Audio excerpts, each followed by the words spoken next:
When one door closes, another one opens. Welcome to the True North Lifestyle Podcast. I'm Joe, and we got the OG crew here today. Yeah. OG. Sitting here with Rick Labbe. Howdy. Lee Libby. Howdy. And who else is here with us today? Old guy Mike. OG. Old guy Mike. Yeah. Does that stand for old guys or odd guys? This podcast episode is brought to you by Northeast Troller. If you're looking for fishing gear ranging from trolling spoons, downrigger releases, fish holders, dodgers, live bait rigs, and much more, check out their products by clicking the special affiliate link in the video description or use promo code TTN at checkout for 10% off your order. Also, if you're looking for land, a camp, or vacation rental in Western Maine, Gary Williamson is our Western Maine real estate guide. Yeah. It's usually what they say when we walk in the bar. Oh, God. Yeah. Yeah. I was going to say, oh, God. I think I like that better, Rick. We're Could call you God. we're just kind of dragging through the middle of summer here, and Yeah. thought we'd talk about Oh, everything's what we all been warmed up to up this now. summer. Yep. The humidity. Not a lot Yeah, it killed too the much fishing. going on this side. Yeah. Killed the Yeah. fishing, though, a couple weeks Yeah. ago. Yeah. Yeah. Water temperature just went right from 60 to 70 in like 3 days. Yeah. Right, Mike? Yeah. The evening fishing went from 2 hours down to an hour. Right. You get the last hour there, you know. Yeah. Yeah. How's the fishing been, Mike? It's been awesome. The fishing's been awesome, and we had a good hex hatch 2 nights ago. You did? Yeah, we had pretty good time that night, and but they've been sporadic, wicked sporadic. You catch them one night, then another night you might see one. I mean, it's been kind of weird, but Yeah. I was on the lane there. I missed about a 3-night roll because I threw my back out again, so I missed a pretty good run there for a while, and I had clients. But anyway, they all went on their own. They all did good. So yeah, the fishing's great. But like Rick said, she's tapered a little bit. It's 84 out there now. You know. Yeah. Yeah. But Yeah, hot week this week. yeah, it was. Yeah. Crazy. It was last week in Wyoming. Hot. Yeah. So you so what were you doing out in Wyoming? Just hanging out? Yeah, it's rendezvous week, which is really, really cool. And Nancy and I try to go like every couple of years. And what it is, it's rendezvous week is from back in the 1800s when all the mountain men that lived up in the mountains year round, and they'd bring all their furs down to town. And all the Indians would come down and all the furs and everything else, and they'd do all this trading. You know, so that's what it was. And they'd make bear claw necklaces, let's say, or mountain lion claw necklaces, which they still make all that stuff by hand today. Everything there is all made by hand. Okay. And in fact, I bought Joe Osgood's son a hat that's made out of badger. Oh, nice. Yeah, I'm gonna give it to him at the Buck Nice. Bash. So, Nice. and but anyway, yeah. So it's all this handmade stuff, and I'm gonna actually post a little video of it. I'm gonna have Neil put together about the whole rendezvous, and all the Indians are riding down through town on their horses. Oh, cool. And they got a buffalo. One of them's got a buffalo head that's all skun out around the horse's head, like back in the older days, and the horses are all painted up. These guys are all in all their Dress. their dress and the headbands, everything, and it's cool because they embrace their heritage, Right. which we don't do. Mm. You know, I just can't see the sense in that. But out there, they really embrace their heritage. They want it to pass it on. They want it to live on, and it's just really cool to see. And then these guys are all dressed up in cavalry suits coming down through town on horses. I mean, it's just hundreds and hundreds of horses. And, and they're all saying to the crowd, God bless America, God bless the state of Wyoming. It's just cool to see that they're proud of their state, they're proud of their heritage, and it's really cool. So that was why we went out, but we always try to go out and do a bunch of fishing.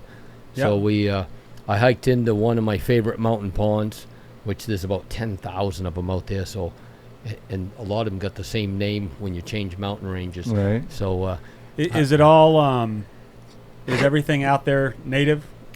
I mean, because of the remoteness, are they?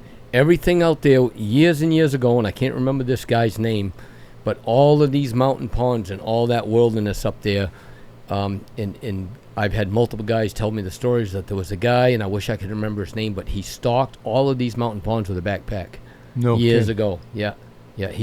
He'd go from stream to stream, change the water, and walk in with all these. And just about every pond you go to has a different. There's cutthroats in some ponds. There's brookies in other ponds. There's goldens in some ponds, browns in some ponds, and some of them got both. They'll have browns and cutthroats or whatever. But Really?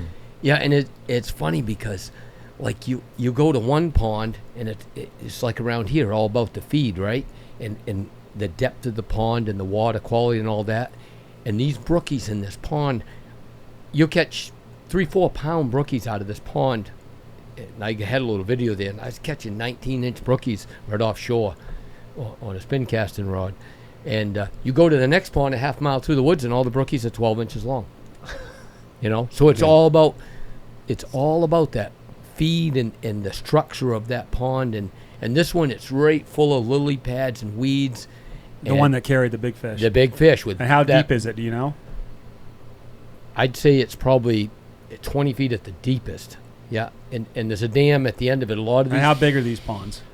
Oh, this one's probably I don't know, 400, 500 yards long, and maybe you can cast halfway across it with a lure. Okay. Really? Yeah, halfway. Yeah, and you're out beyond the lily pads. And right when you reach those lily pads, that's where those big trout are. They love the lily pads. They love because the bugs are always on the lily pads, so that they're in there chasing bugs. No kidding. Right. So kind of like fly fishing here, same deal. They're all, Yeah. you catch those big ones right near the lily pads. Hmm. But yeah, it's phenomenal fishing out there. It really is. We did drift fish a river one day, and I actually hired two rivers with a guide. Mhm. Because without a guide, I can rent the drift boat. We tried that once. Guess what? I row all day. Well, Right. Nancy's catching all the fish. So, you want to row? No, not really. So I can't do this. Right. So we get along better. Trust me. If With separate boats? No. If we got a guide, because we're both fishing, right? So yeah, it's great. But so we had a great day on the river, but we didn't catch many fish. Yeah. Yeah, we only caught like 6 fish. So I think the fish numbers on the rivers are down. And a buddy of mine that went out last year told me that the big trout got a fungus. And I Really? couldn't get the guide to admit that Yeah. in the boat because they don't want to put Shoot that out there. themselves But, in the Right. foot, yeah. but Right. but we caught no big fish at all. We usually catch half a dozen fish, 3 to 5 pounds on fly rod, and and a lot of other stuff. We only got 6 fish all day. Is that kind of like the gill lice thing? Is that kind of like that? You know what I mean? Maybe. Right? Yeah. It could be, right. Yeah. It could be, yeah, the gill lice. Because that happens here sometimes. It does, right. Yeah. It seems to me that happens when it gets too many fish. Yeah. They get on there. Yeah, because 3 or 4 years ago, I mean, it was 100 fish a day on that river. Yeah. Really? With a fly rod. Oh, it's phenomenal. Did you ever fish the Holeback? The Holeback? Holeback River? No. That's where we stayed that time Yeah, we went yeah, out. yeah. You know, No, they claim that's- that's full of fish. Oh, that's loaded with trout. Yeah. That is. What a It- beautiful yeah. place. But it's a tough river to drift fish because there's so many falls in it. Oh, yeah. So they don't really drift fish it. That's more of a hike from shore Yeah. because there's so many falls. So a lot of these rivers we fish, like the Green and the New Fork and all that, are just these long, gravelly bottom flat rivers. We might have one little like just a 2-foot shelf or something now and then that, Mhm. between some rocks, but easy to manage with a drift boat. Yeah. So Cool. yeah. I learned about having my wife in the same canoe a long time ago. I'm going to tell you this story real quick because Rick made me reminded me. I was fishing a hatch one night and it was insane. I mean, they were going nuts, right? So I'm casting. My wife's with me just to go, She's Yeah. sitting and I'm casting and I'm catching them. Well, I cast and I hit this one, hit it, and I missed him. So the line comes, you know how the line comes back? Oh yeah. Well, the line comes back and the fly hits my wife right in the cheek, right? And it's hanging there. And she starts, oh my God, I got a hook in my face and this and that. And so I just, I snapped the leader and I said, no, so I'm tying on another fly. She goes, what in the world are you doing? I said, tying on another fly. No, you're not. You're taking me to shore. I go, no, that hook will be fine till we're done here. She goes, no, I want to go to shore right now. So I'm paddling her between the rises, I'm paddling back to shore, and I'm like, Jesus. So we get to the shore because there's a couple rocks you got to aim, take the canoe out. Well, when the first rock I come to, the bow hits it a little bit. Well, when that bow hit that rock, that fly fell out of her cheek. It wasn't even hooked in there. Just the point. It was just fell. So I start backing it up. She goes, where are you going? I said, the fly just fell out of your cheek. She goes, so what? I said, well, I'm going back out fishing. Come on. No, going home. I'm bleeding. Yeah, sure you're bleeding. Couple years ago in Wyoming, and I can't remember if it was me. I'll blame it on me. Or it could have been Nancy, but anyway, she better. She hooked herself pretty good. I can't remember where it was. I think it was like in the arm, right? And I mean, it was deep, and making a cast. And when it's windy out there, there's no trees sometimes down through that flat country. So the wind comes up, and you're trying to cast a fly line, and you're struggling all the time to get it to land where you want. So sometimes that line will come around and do a whip or whatever, right? So she got hooked. And this guide we had with us, he tied a piece of fishing line around the back of that, back side of it, and he held the point down, the loop of he just held that down with his hand, wrapped his hand around that, and just went, and she never felt a thing. Yeah. Yeah. So you take it out the same way it went in. Yeah. She was amazed. She's like, wow. I've heard of it. Yeah. That's the second time. Yeah. But those guys take them out all the time. They said sometimes they take out 3 or 4 a day. Really? Yeah. Oh yeah, I've pulled a lot of them out of people in my life. Yes, I have. I hooked my cousin one time. We were fly fishing together in a boat. I came back on my back cast, and when it went back, it whipped around, and the fly went right inside his ear. Oh. And, stuck in there. It wasn't too hard coming out, but he's whoa. He starts. You got to yank on it, right? I hooked. So that's another good one. When I was about 5 years old, who was the old pilot? Bill Dean. Do you remember Bill Dean? No. Years ago, he was a pilot here in Jackman. He took my brother and my dad and I, and then Ralph and Danny and Pete Hoyt. Danny and Pete were my brothers of my age. We were as little guys. So Pete was I was maybe 5 or 6, and Pete was 4 or 5. And I reared back. I had a Zebco, reel, and I reared back like this and went to cast. But when I had gone back, that daredevil went right through Pete's ear, and I thought I was stuck on a branch. So I pulled it like that. Well, Pete never said a word. He was just sitting there with his head getting jerked, and our dad saw what was going on. Hey, whoa, wait. Came over, and it was hooked right through. And it was, we weren't there for 5 minutes. Benjamin Pond. He flew us into Benjamin Pond. Yeah. But just cut it off and wear it. That's what I was doing. Right, the rest of the day till you get home. I had to. I actually had to take a guy one time to the ER, and we were like way over by, let's say Misery intersection there, over that way, fishing a pond. So I said, geez, it's closer for me to run to Greenville, Right. So right. I run him to the hospital in Greenville, and it wasn't a hospital deal, but he had to go to the hospital.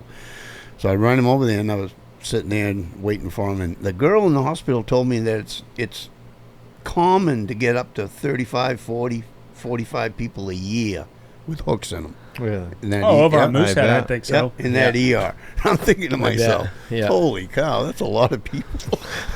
But you hitting a guy with treb hooks, that's a little... Oh, yeah. That's aggressive. That's It was assault. only one of those hooks got him, but it got him right in the lobe. Holy cow. But yeah, I've done more fishing this summer than I've done in the past bit, and you Garnett did and a lot more this year, yeah. Garnett and I did a day in the river that was fun. We didn't catch a ton of fish. It was one of those days where the day before we went, everyone was talking about the catch, The caught so Kennebec? many- yeah. Yeah. And so we took his raft and he rowed. Garnett was a gentleman about it, and nope, you fish and I'll row. And he cast it a little bit, but he pretty much rowed down the river all day, and beautiful. I mean, it was a perfect day. We had all this hot weather, and I think that morning it was in the 40s. It would just hit it right where it was a little cool. You took coming his in. raft there. Yep. Yeah. That's a fun way to fish. Yeah. Oh, yeah. Oh, yeah. You know, and there's not a lot of guys doing it because you got to have a raft, right? Yep. It's really the only way to fish that. Yeah. That section. So When you're guiding, you're always in the stern. Mhm. So I mean, I've had so many of them bounced off my. When a guy starts casting, you tell him, hey, listen, one way or the other here. Yeah. Next cast, right over your hat, huh? Jesus. I did I don't know, I didn't ask you about this if you'd ever done this before, but a couple weeks ago, at some function we did, there was a guy there by the name of Mikey Stevens. We got to talking, and he started telling me how he was a tuna fisherman. They harpooned him. And I had done it years ago when I was a kid. I was, I think, 10 or 11 years old. Friends took us out, and we didn't get one that day. But I always remember I thought it was the coolest thing, chasing tuna around. So I told him, hey, if there's ever an opening, I'd love to go. Well, a friend of his who I actually know his brother, but I'd never met him, Danny Hornig, they go out doing it. So he sent me a message and said, hey, the weather's looking good. Percy said you might want to go out one time. You want to go out tuna fish with us? I said, heck yeah, So we went out for the day, and it is freaking awesome. Yeah, It's fun. I went with Matt Clemens, but we didn't harpoon. He does once in a while. He harpoons.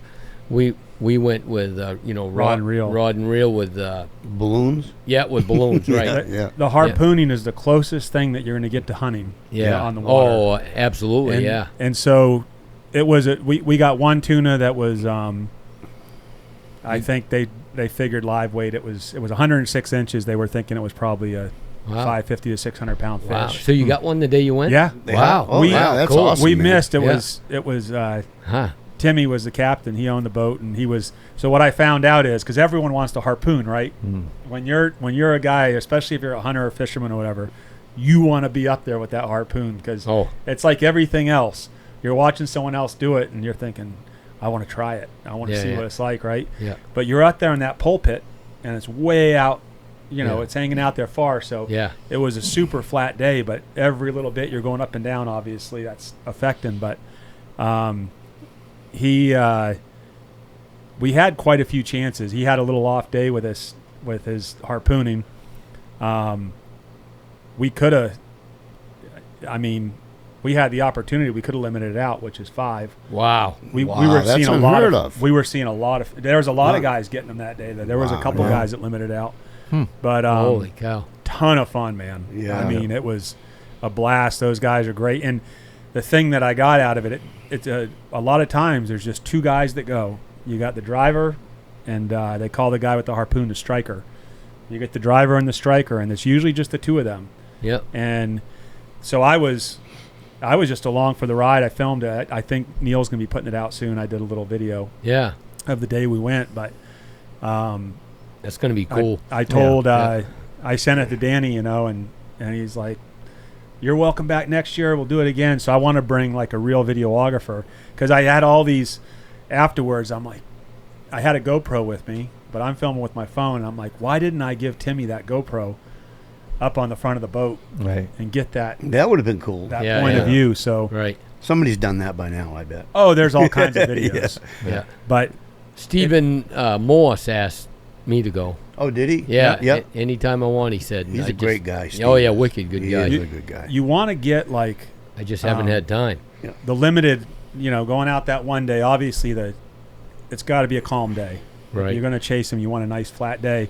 And we had, aside from just a couple hours, like late morning, where we had a little bit of a ripple, we were pretty much glass. Yeah. Like just Wow, a that's rolling unheard glass. of, too. Yeah. Yeah. All day. Like Yep. coming in with the sunrise and or the Wow. sunset and everything, it was still just beautiful. Wow.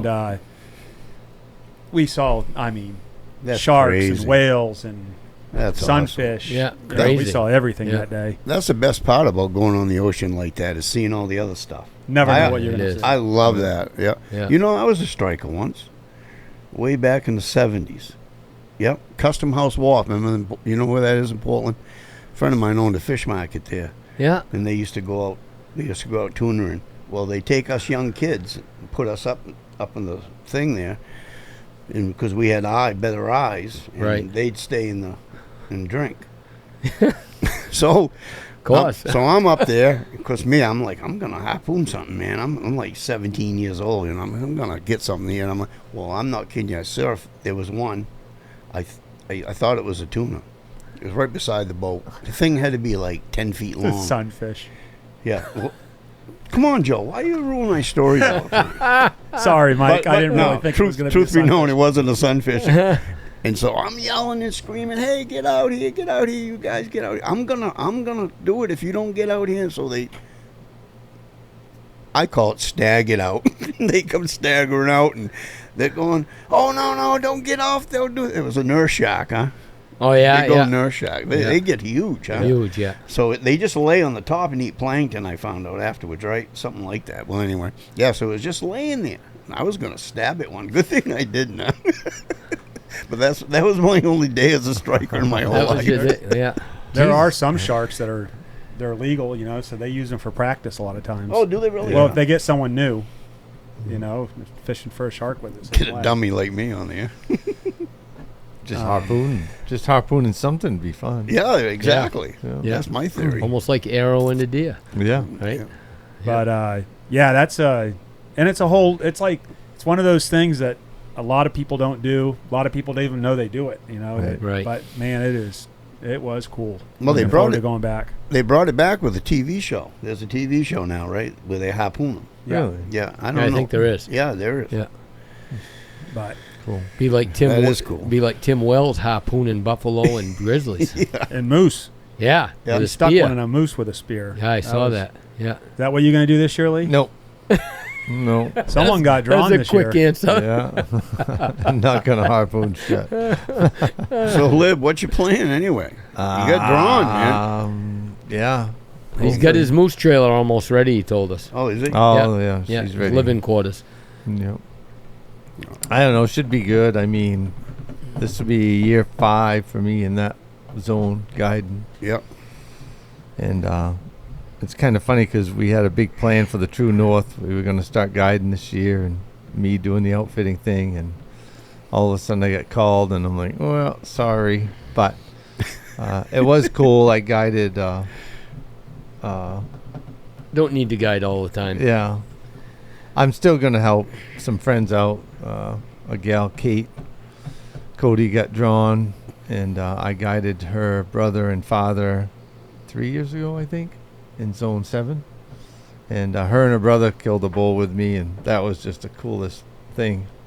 And her dad, the last night, there was a monster came down out of this chopping, and it was pitch black. And he was within 50 yards, and Mark's like, I can't pull the trigger. And you could tell just one of them, he wanted to kill me. So, but that'll be fun. So we got her tag, my tag, and then the Libby boys, Ben and Josh. Ben got drawn, and they hunted with Timmy Bolduck a couple years ago out of Shanzy's camp. And so my friend John Payne's going to guide them. So they'll be in camp. And now you're going to be in that country. And then Ryan Cowper is going to be right there staying on Cockmagomic, right in the same neighborhood. So, I mean, I hope it's a good year. Last year we were there October season, which was a little tougher. Last year it rained for 4 days. What week was that you're talking about the rain? I was trying to... That was the October season, Zone 4 October last year, season. which was late. We got snow, too. Did we get snow at the end of the week? Yeah, we got snow. I don't even know if it was the end of the week, but at some point.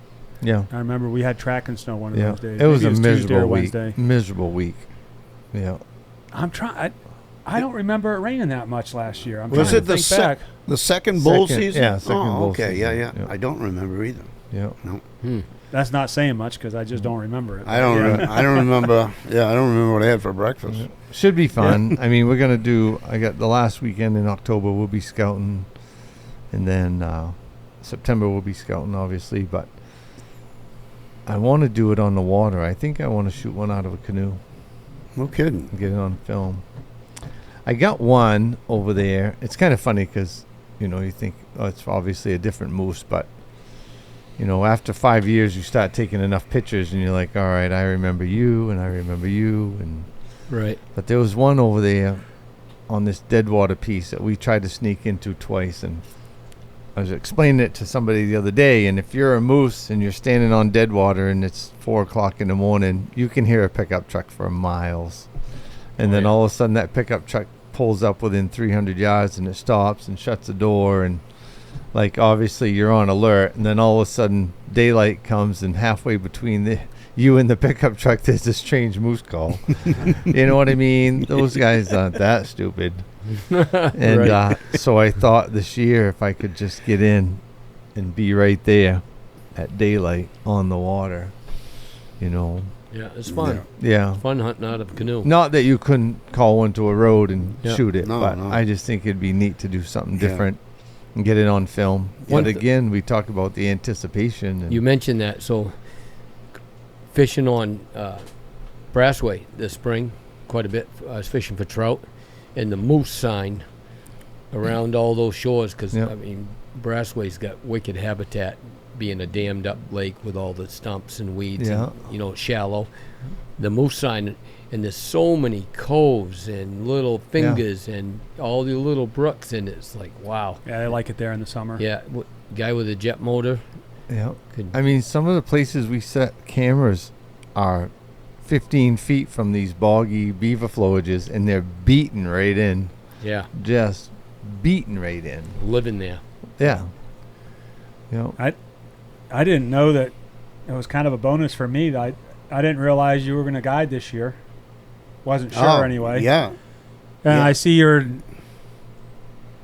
advertising for Moose River. I'm like, hey, over here. Yeah. So, fortunately, you agreed to take a hunt with me this year. Yeah, I was glad to call you. I told my wife that. I said I should call Joe first, and I didn't.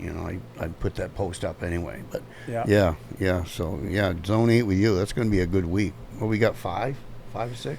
Yep, 5, and Yeah, 5 or 6 people to take. That's awesome. need more guides. Actually, I ran out of lodging too. So, Oh, did you? well, yeah, because we had a couple people that booked that are just coming on their own, and so I don't usually like to take more hunts than that anyway, just because it's just It's a lot. typically 4 or 5 is the Yeah, it's most. a lot. And that, but that way, I mean, everyone that's doing it are all guys that have, we all worked together before. So I haven't moose hunted since I killed that bull with you, with my Yeah. father. that was a fun hunt. Yeah, yeah. That one came. We went. Was that the? It wasn't the first spot we went. I don't think. No, that was on a Thursday though. That was Thursday. Yep. Yeah, it's pretty tough hunting that year. It was warm. Then we ended up walking up on top of that mountain and I calling think that it one was. in. Yeah, Wednesday. Was it? Could it have been Wednesday? I think it was Thursday. Yeah. Yeah, it was. I remember when he came in, and that was early on when I was realizing that my hearing was no good. Oh yeah. Because I was calling, and I looked over at you. You were like 8 or 10 yards from me, sitting over there, and all of a sudden, I just see you stand up. And when I saw you stand up, then I heard Yeah. coming. And I mean, you shot him at 5 yards. I I know, right? Yeah, he come up and raked that tree first beside us. He but- had to be 5 yards for Joe to hear him. Yeah. right. I always get sad when I hear that you can't hear that coming. Cause Yeah. I know. For some reason, I can hear those. I'm so tricks addicted to, forever. Well, I can hear the raking and all that stuff Yeah. and tree snapping. Yeah. But the grunt is the one thing that they got Yeah. to be closer for me to hear them. Yeah, I've guided a buddy of mine, Eric, and a few years ago, and I think people think we're crazy when we're like, oh, there's one, oh, there's one. Eric Austin and his son, and I think it was Wednesday night. We walked down in this spot, and it's a spot I always went, and this guy left a blind in the chopping, and it wasn't there that day. You know what I mean? So I walked in, I saw the blind, and I'm looking around, and I'm like, well, they're not here. I just drove down 10 miles of road and no trucks. So well, this isn't really where I hunt anyways. I want this other back cut. So we walked down into this back cut and got down in there and getting close. And I let a call out as soon as I called. Oh, and then I heard him get up. And I looked at Eric and I'm like, oh, there he is. Oh, he just got up. And I hear him take a step and I'm like, oh, he's close. Get ready. He's coming. He weren't 50 yards from us. He listened to us walk down in there and let us get away with it. And he stood up and all of a sudden there was a 50-inch bull staring us right in the face. And I'm like, somebody's going to shoot, you know? So he was shooting with a crossbow and he had a good shot with a crossbow. Then his son finished him off with a 300, I think it was. And Eric looked at me and he goes, how in the hell did you hear? How did you? I never heard any of that. You said, here he's coming. And I thought, Lib's lost his friggin' mind. No way. Yeah. Yeah. I love it when we can just sit around and tell old moose stories. I mean, if you look around the room here, I know how many I've killed, and we're well over 100 here, I'm sure. I think with I'm in the 30s. Yeah, I'm up in the 50s and 60s. And Joe's got to be. It's been. Yeah. I was just gonna say to you guys, I'm so addicted to elk hunting now that I haven't even put in for a moose tag. I bet it's been 15 years. Oh yeah. And my dad drew that one, and I was the sub, and you know, but I haven't. I loved hunting out west so much that that's where I'd rather be. Yeah. Yeah, I'm gonna have to figure that out when I get drawn at your place out there. How I'm gonna do that? Oh, you'll figure it out. I'm going. Yeah. Oh yeah, yeah. It'll I'm be not passing up on that. Now it'll be a quick trip. We'll get you one in a few days. Yeah. I got drawn for Iowa this year, which you did, that's right? the first hunt I've ever been drawn for like that. I drew Iowa too. I see this that. year. I see you did. Yeah, Yeah. that's awesome. I'm pretty But excited about that. Iowa, the guys I'm hunting with told me that they had a bad case of blue tongue the last 2 years, and so I'm a little nervous. Well, what there is for deer. EHD and blue tongue, are they the same thing? Yeah, I think so. I don't because I was texting with my buddy Joel that I go with out there. Yeah. And he said that they both go to water. That looks like they end up, is back, and so I don't know. When do they usually die from that? All through the is it just something that keeps? Most of all the deer still have their horns when they die. Yeah, all the bucks I know. Last time it happened, probably 12 years ago in Iowa, when Clark Perkins was still alive, and they had a bad case of that blue tongue, and there was literally just dozens of big bucks laying by the river, and they'd just go to the water and they just stay right there and die. So it's happening all throughout the fall then? Yeah, I'd say, after, because none of them were in velvet. He had all the racks right in his barn. Yeah, he just lugging them back left and right, all these deadheads. And, Boone and Crockett's, you name it, sad. Wow. Yeah. They go to the water at the end there, don't they? They go to the water, yeah. Yeah. And it's funny how fast, though, Iowa recovered out of that, because I can remember, 2 years after that, there was giant bucks everywhere. So I don't think it killed, let's say from 1 to 3 years old, it didn't kill those deer. It killed, I think, from 4 to 7, let's say, those or 4 on. So it didn't take that long, and then all of a sudden there was all kinds of big bucks then. So that told me, well, it didn't really kill a lot of the younger deer. Right. So there was still quite a stock. But kind of opposite of the moose. Usually the little ones die and the big ones make it. Yeah, I know. Yeah. It always, one thing about when they end up dying of those diseases and all, it's really all about the water. It's hydration that they die of dehydration a lot of times, right? And the other thing, that it's actually in the water a lot of it. Oh, no kidding. Yeah, and if you have a really dry year out west, and all the farm ponds are real scummy looking, they'll just turn this green. You look at them and go, I'd never even put my water bottle in that with a filter in it. Right. Well, that's what all these deer and elk are drinking. Right. So, there's parasites living in that stuff because it's so dead. But you get a really wet, rainy year, or 2 or 3 years, you never hear a EHD, or you never hear a blue tongue. Right. So it's those wicked dry years that do it. Yeah. Like when a moose, I noticed that all the ones that die of the brainworm there. Yeah. You find them, and they're making a circle, probably maybe 100 feet. They just keep walking in that circle. Right. Now, to me, it seems like they can sense when they're in the open, because I used to go with a game warden years ago, and we went out and killed them. Everyone we ever had to kill, they were on a pond or in a cut in an open area. There's got to be something about that. And I found one up on the Tobies. Yeah. And that cow was just walking a circle about 100 feet, just walking. And she'd go down, she'd walk back. She'd go down, she'd walk back. And I'm like standing next to her, and I'm saying to myself, kind of like they get disoriented or something. Yeah. But I asked a biologist afterwards there, and she told me that it's the water. They can't get the water, so that's really what kills them. I've seen them a lot in the end stages of that, and it's a much tighter circle. I saw one in they like look an like 8-foot circle. They look like they're just dizzy. Yeah. And they can't stand up, and they just keep going around. I saw a cow. Sad. The worst one was a cow, and she kept running into trees. Yeah. And she was going down, and I'm like, I can't stand here. No. Yeah, I know. Yeah. Yeah. But it seems like there's always something we're battling, whether it's that out there or the moose ticks here. Yeah. I always watch out in the area that I hunt in Alaska, because Alaska's so big, so there's different things that affect the animals in different areas.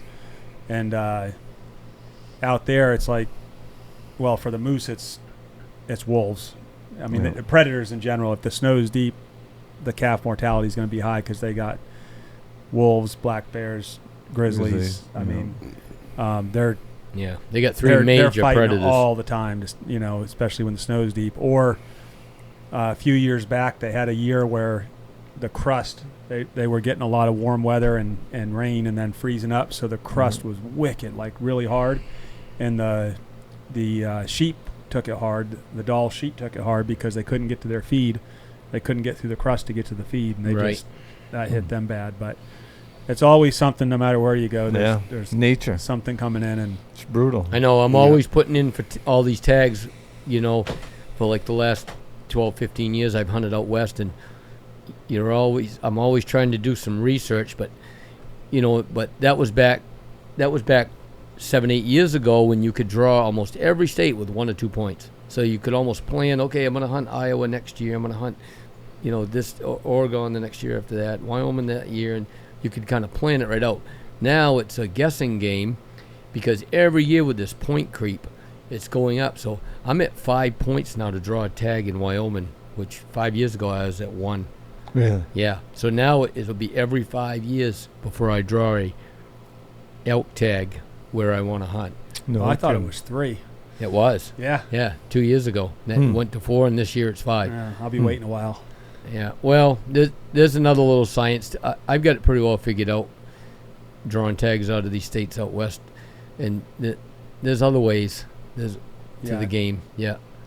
I don't give up all them secrets, because you do good drawing. It must work. No, me and Libby are sitting here waiting. Come on, Rick. After the podcast. After the podcast. Yeah. So anyway, now you got to wait so long that something can happen. You know what I mean? And you finally. So right now I've got enough points to draw a Wyoming deer. It's been 5 years, but the deer took such a hit the last 2 years. There's almost no bucks. So I'm thinking, I ain't gonna burn my tag and wait. Right.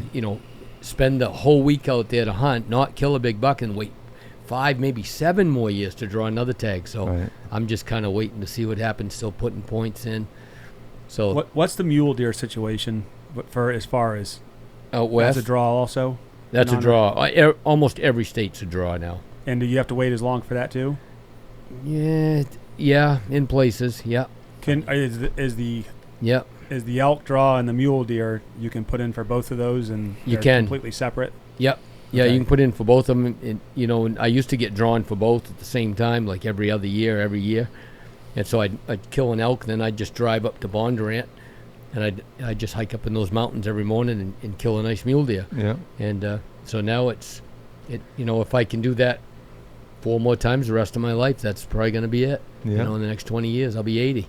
Yeah. Right? I got a... crazy to think about it. Yeah. There's a guy that I met over Facebook, and he was looking for info on moose hunting Alaska, so I got him set up with the guy that I go with out there, and he is in Wyoming. He's actually not far from where your place is. Really? And yeah. Anyway, his whole passion is mule deer hunting. He loved to mule deer hunt. He's Yeah. also, I think I told you about him, he's also a houndsman. He runs mountain lions. Yeah, you did. Yeah. Yeah. But anyway, he invited both of us out there to do that, but he told me to come out mule deer hunt whenever I want, and I didn't know what the chances were of drawing or anything. But every unit's different, you know. So some units are way tougher to draw. Same with elk.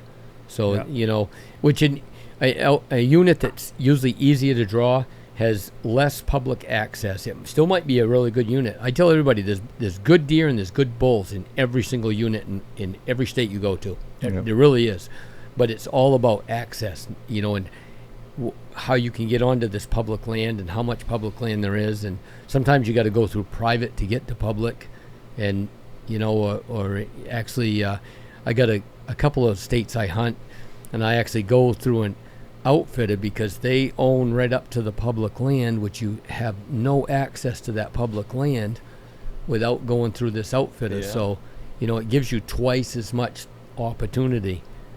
Yeah. So, Where was this, Rick? He never told. So Washington.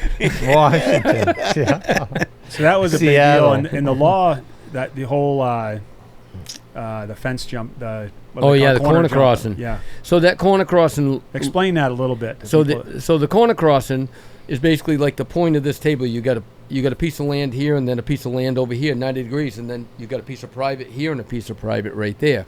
So you could have your foot here, and here's a fence post, right? So that's the corner of these four pieces.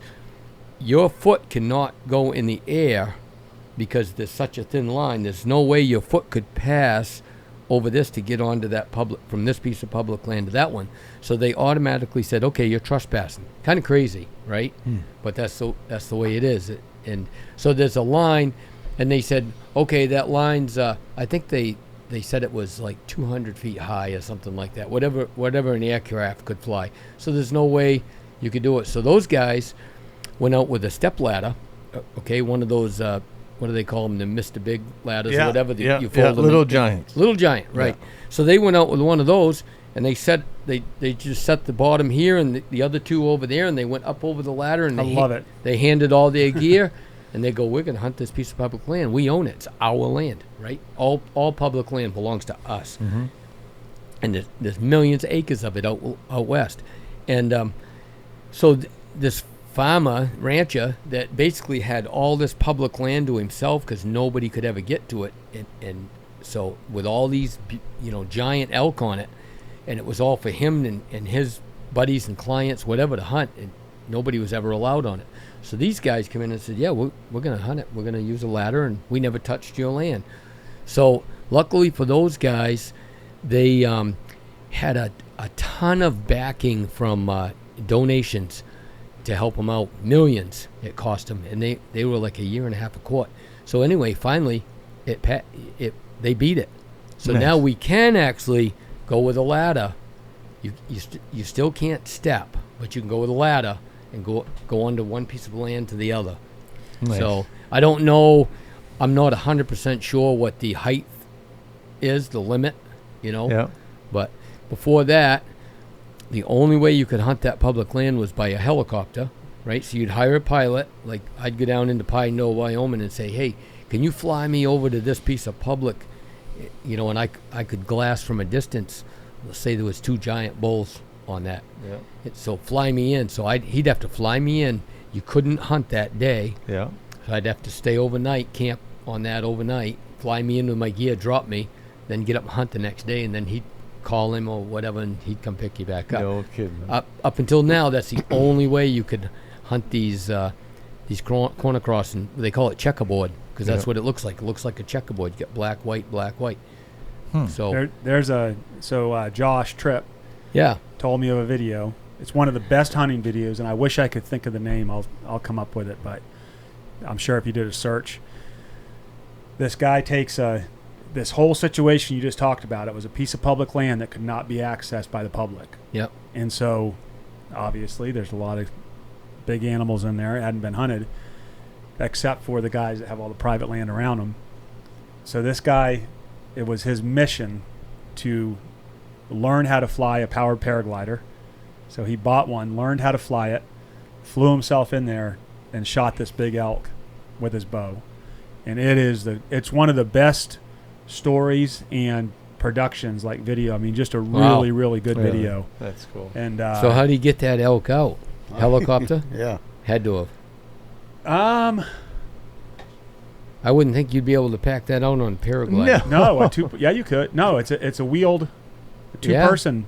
Oh, really? Yeah. You could take it out a piece at a time. Yeah, pieces at a time. Yeah, Yeah, just like a person being in the back. No okay. shit. Yeah. But that's why in Alaska it's illegal to use a helicopter during hunting season at all. It has to be someone's life is in danger. Right. But there is no other reason that you can fly a helicopter out into the bush, because all this land that's inaccessible, they want there to be a certain amount of land out there that's not going to get. Yeah. Right. And so it's only by plane. So that's why these same bush thing. planes have all Same thing gotten- with Alaska. You can't hunt the same day you fly. Right. Right. So, these guys have got these planes now where they can land on a postage stamp. It's pretty incredible what they can do. Yeah. But if it was open to helicopters, Yeah. it would be over. And so you have to consider that, because their laws are so strict with getting the meat out, which they should be. If you shoot it 2.5 miles and it's a nasty walk, you better get all that meat out. You can't call a helicopter to come get it. You have to pack it to wherever that plane can fly. Now, sometimes you can find a spot that's a little bit closer to where you killed it, Right. but not usually. Usually you got to count on that spot that they dropped you off. And to me, it's a great law, because Alaska is increasingly getting busier and busier with non-residents, like where everywhere is. And a lot of people up there, it's like anywhere else, everyone that lives in Alaska, unless you're making your living off of it, they're upset about it, about non-residents coming in and everything. But they will never kill all the game in Alaska because No it's way. inaccessible. Right. And they've made the laws that way to where you might hit a certain area hard, Right. that's accessible by boat or whatever else. But there'll always be big game in those fringes that nobody wants to 100%. walk and pack. Right. So that you kill the big bull out, a new big bull's going to come in the next year. So that's the glory, like you said, of having that law, because there's always big game to replace the big game. Right. Yeah. There was guys that it was DIY guys that were hunting, and they killed a moose 3 miles in, and they were having a hard time. In fact, they were trying to hire people to come help them pack it out, but they killed it in such a bad spot that they couldn't even hire anyone to come help them. So they had to get it out themselves. And at that point, if you don't have cool weather, now you're taking a chance of losing your meat. Right. So it's just something that you have to think about before you pull all that trigger. the time. Is Yeah. this thing's got to come out, and you got to make sure. It's like Wyoming. There's nothing motorized allowed in the wilderness in Wyoming. So anything you kill in there has to come out either on your back or on a horse. Cool. Yeah. So there's. But Now we started talking about moose hunting, and we were all the way to Wyoming.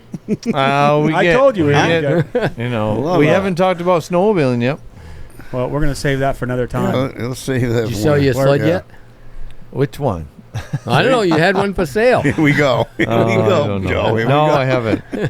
I have 6 mountain sleds. Yeah, I've got 4 and a bike. So I just bought a new ATV last week in you Wyoming. did? Yeah, I bought the Polaris 4-seater 1500 with AC. That's not an ATV, Rick. They got Hey, my wife rode around with me for one day in my old one with the zip-up windows. She says, AC would be nice. Yeah. And I went, I'm going downtown. Nice. So I traded. Oh, shit. they got everything in them now. Yeah. Oh, my God. It's like a Everything. little Jeep. It's like a car. But you'd be surprised. I got this one spot where I go up through the mountains there, and there's one rock patch that's almost straight up, and it's just boulders that I have to kind of crawl around and get over that pass. And I told him, I said, I'll buy it under one condition. I'm going to take it tomorrow. I'm going to come pick it up, take it tomorrow. And I said, if I can get to where I want to go, I'll buy it. And it's longer than my old one. Same width, 65 inches, right? 64. And just bigger, bulkier, heavier, everything. And crawled right up through there like nothing. Really? Yeah. Yeah, maneuvered it right up. So I said, yeah, sold, done deal. Nice. Yeah. Well, Mikey, That's awesome. appreciate you coming down today. Yeah. We went through an hour pretty quick there, didn't we? Well, we almost done? I Yeah. thought we were going to tell moose stories. Well, we can do it again another time. Oh, okay. Yep. I wanted to tell the story about when I guided a stripper, but you guys don't want to hear that. No, you can't. You get time that's for called that. a teaser. Yeah, let's we got to hear that Yeah, one. that was a good one, man. No, we'll save it. Maybe our listeners might, they might want to hear it. But Guy did a stripper. I did. I told her she's the only client I ever had I let walk in front of me. I told her that. She thought it was funny. Her husband didn't. But Well, yeah, Oh, she's a married stripper? she was married. Uh-huh. Hey, this is a family podcast, guys. yeah. Hey, those are acceptable possessions. That was a working class mom right yeah, there. exactly. Yeah. Yeah.